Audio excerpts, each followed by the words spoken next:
Welcome. Here we are on Martial Arts Today show, ready to interview one of my favorites, a gentleman that's been on the show before, who it's been a pleasure to talk with, and we've covered so many aspects of the martial arts. And again with us, Master Fumio Demura, and it is a pleasure, sir. Nice to see you again. Yeah, it's a pleasure having you with us on the show. Gee, all sorts of things are going well for you. You've got a couple of opportunities coming up in the near future. But let me ask you about you personally, as far as how you feel. How you feeling health-wise? How's everything? Oh, much better. And I appreciate for karate training, give me back to normal. Yeah, because your speed and agility is right there again. And for a while, you were a little sick. Yeah, I was a little... Not many people know. Yeah, well, I don't want people to know, but at the same time, I lost the directions. Yeah. And, well, coming back is... after my heart attack, but a year later, by the way, 6 months after me, Pat Morita got the big L. He got surgery too. Then a year ago, he called me and said, "Hey, you want to do a Karate Kid 3?" I said, I don't think I can do it anymore. You know, I'm so disappointed. Yeah. I said, "Oh, come on, you can't do it." Of course. So I decided I'm gonna go back. So I did it, and I'm glad I did it. Yeah, and now I bring it up, and I knew, and we've never mentioned it before, that, like you just said, you had the heart attack. But the thing is, I think it's important for people to realize that that doesn't stop your living. That gives you a new drive sometimes, and you know, you had that, and you've bounced back, and you're doing as much now and more.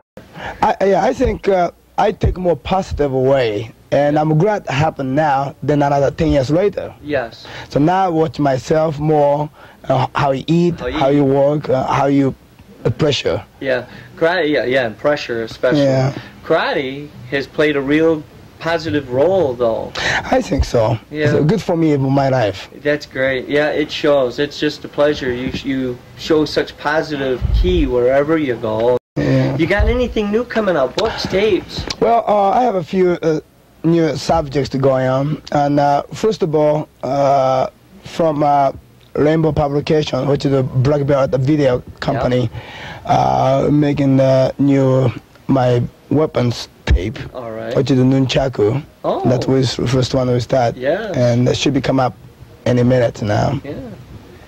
And the other one, since I got the sick, I do more charity work. All right. And we have one November 24, 5, 6, Thanksgiving weekend at the LA Convention Center. We have called Japan Expo.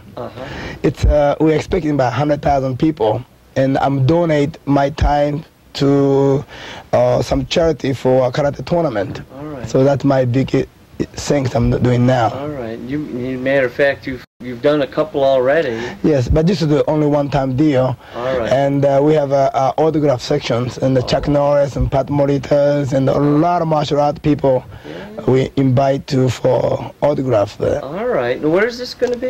Los Angeles Convention Center. Oh, that, okay. Yeah, it's a big one. All right. Jeez. Well, that is going to take some time. Now, along with all of those things, as far as your own training, you got any new areas that you're working yourself into? Well, I just back to myself to shape up. So, about 3-4 months ago, I started back to work myself. So, but I'm not doing too much extent. I'm slowly to learn. All right, all right. As far as something we've never talked about regarding katas, it's a topic we never got into in detail, is your favorite kata. Do you have a favorite kata? We talked about how important they are. It's not too many. It's maybe about 2 or 3. We have over 40 different katas, but each kata have a different personality. Yeah. See, so you should practice so many, and then from there you have to figure which one fit your body. Your body, right. We talked about that. Then you have to concentrate for that. Yes. To make, I think if you have one lifetime spend the kata, I think that's All right. Do you have a favorite one? Oh, yes, huh? Uh-huh. You're going to share it with us? You're going to keep it a secret? Well, I'm not ready yet, you know. Oh, I got it. All right. Well, then we'll wait. I had to practice more. All right. So maybe next time you're with us on the show, maybe do a little of it. Just Yeah. a little. Okay. That would be great. You heard it here. Next time we get him on the show, we get a little of the kata. That's good. I got you on that one. Well, you're going back to California. You're here in New York visiting and doing some things. When you go back to California? Trying to back to Tuesday. All right. And I'm trying to talk to Ralph Macchio for Monday. All right. I got a few discussions with my business things. Then I go back. Okay. Then I'm going to Oklahoma and the Kansas area next week. All right. So. Well, now I'll throw one. Now it's almost on another line. But when you said Oklahoma and you talked about the Central United States and you have many schools across the United States, one of your students or one of the students from your school played the lead role, the bad guy in Karate Kid 3, didn't he? Yes, he's from Newcastle, Pennsylvania, one of my branch students. Right. He practiced about 2.5 years, and basically he's a green belt. He's a green belt. Yeah. Yeah, he's good. So, and he came over for audition. Well, actually, he came over 3 years ago. He come see me he want to be the movie business. So he went to UCLA, and I said, if you want to do it, don't hang on me, do yourself. So, and he got audition, and we got about, all total about 1,600 people to audition that one. He was the number 2. And we were working with the number 1 boy, was kind of a little bad attitude. So, just before shooting, we changed it, and Sean come up, and I told him, "You're nothing to do with my business. It's not because it's not karate. If you do bad job, you're out." Yeah. He said, "Yes, Sensei." That's the end of it. So he worked a little harder. Yeah. I'm glad he did it. He did a nice and job. He did a lot of, not the big part yet, but he did a lot of small part in the film business. Yeah. The Karate Kid is basically the first main role. Main role. Yeah. Yeah. Well, he did a nice job. He showed a real good presentation of the martial arts he's been taught. He executed the techniques very nicely. Yeah, made you very proud of that. Yeah. A little proud. Well, sometime I bring over here and you show probably. Well, I'd love to have him spend some time. Okay, I will do that. All right. Well, we're going to move on to some other things. You've had some real very positive points. Is there anything you'd like to share with the boys and girls with us today? A lot of different way I can explain to the today the youngsters. Especially I'm really interested in young people because they're future. One thing I tell you, the people, a lot of times you're training. When you're training, sometimes you want to give up. Or during the training, you want to stop. Mm-hmm. I tell the people, you can stop, but don't stop first one. Mm-hmm. Wait somebody stop, then you stop. Yes. That's what I'm telling the young people. All right. Good. And that means do not give up. That's basically it. Right. But don't do the first one. Wait a second. Yeah. First time you feel like quitting. Yeah. No. Wait somebody else do. Yeah. So that's the way I'm teaching that. It's very important in martial art. Yeah. So. It's important in life.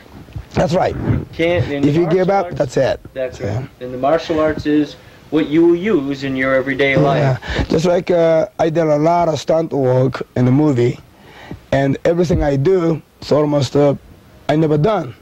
Like a Karate Kid, for example, I had to go through 400 feet cliff all the way down to the bottom, and my stunt told me, you gotta go all the way down. That was almost 30-story high. So what I did, I go up the first time from 3rd floor, 5th floor, and I go up to one building about 30-story high. I go look down and make sure I can go.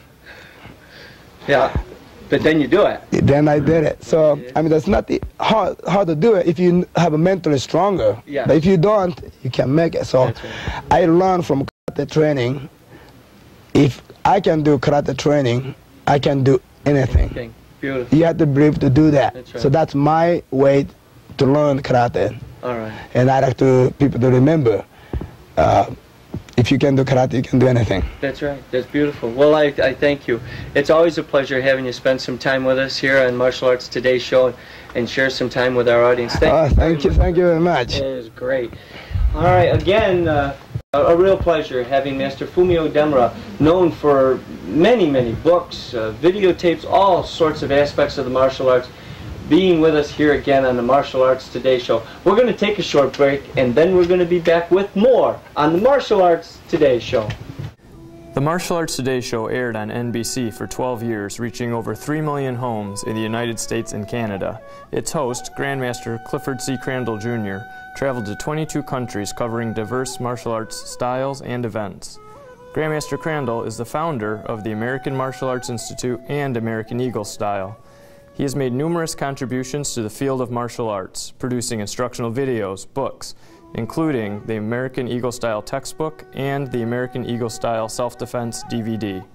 These resources share the American Eagle Style with the world and help its instructors teach its students. In addition to traveling around the world as host of the Martial Arts Today show, Grandmaster Crandall has led several martial arts teams on international cultural exchange tours.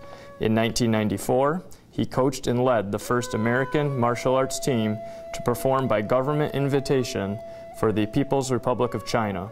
The team carried letters from President Clinton, Vice President Gore, and numerous senators and congressmen. The presidential letter was read before each performance. A 30-minute documentary was produced to chronicle the trip and its historic significance.